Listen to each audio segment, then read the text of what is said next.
السلام عليكم ورحمة الله وبركاته. ازيكم يا حبايبي؟ يا رب تكونوا بخير وبصحة وسعادة وهنا وفي احسن حال يا رب. النهاردة السوق بتاعنا، تعالوا اقول لكم كده على سعر الخضار ليوم الحد. زي ما انتم شايفين كده، الفول ب20 جنيه، البصل ب15 جنيه. البصل ده انا اول مرة اجربه بصراحة، ما جيتش من البصل التاني خالص، حتى ما رضيتش اجيب كتير، جبت كيلو واحد بس. الجوافة ب15 جنيه، والجزر ب5 جنيه، والسمك الوسط الشبار ب70 جنيه، الوسط مش الكبير. وكمان الجزر ب15 جنيه.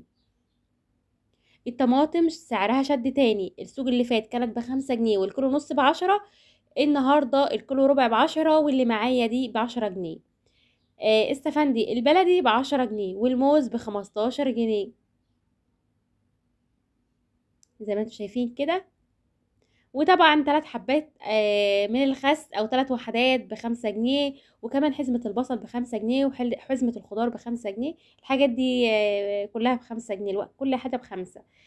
اساسي عندنا يوم السوق الطعمية، معرفش طعمها بيكون مختلف تماما عن كل الطعميات، حتى لو انت تعمليها في البيت بيكون طعمها مختلف. طعمية السوق دي حاجة تانية خالص، والعيش كده بتاع السوق سبحان الله. مش عارفة ايه السر في الطعمية بتاعت السوق. لازم كده نفطر طعمية من بتاعة السوق. يا رب يكون الفيديو افادكم، والسلام عليكم ورحمة الله وبركاته.